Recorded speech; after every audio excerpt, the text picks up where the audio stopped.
6 months, that's how much time he had to live, give or take. As I strolled through the parking lot, the weight of a heavy diagnosis clung to me like a shadow. I had just delivered the news to my patient Henry. Brain cancer.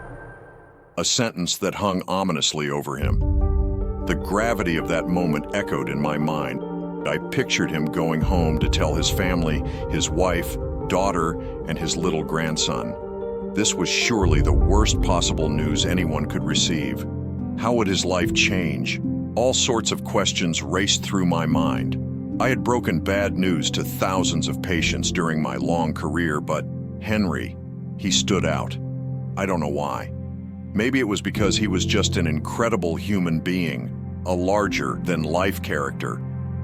By now, exhausted and ready to go home, I hurried towards the parking lot. At this point, it was starting to rain heavily. Lost in thought, I caught sight of an elderly gentleman fumbling with tools near a stalled car. As I approached, I got a good old shock. My eyes couldn't believe it. I could see the elderly man handing tools to someone working under his stalled car. To my surprise, that someone was none other than Henry. "Henry, what are you doing?" I called out, my curiosity piqued. Henry, seemingly unfazed by his recent grim diagnosis, dusted off his pants and looked up with a warm smile. "My cancer didn't tell me not to help others," he smiled, his spirit undeterred.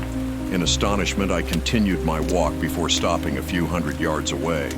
I wanted to just observe from a distance. I was still in disbelief. I turned around to look at the two men. A few minutes went by. Then Henry gestured to the man beneath the car, indicating that it was time to start the engine. As the car roared to life, the car owner thanked Henry profusely, his eyes reflecting genuine appreciation.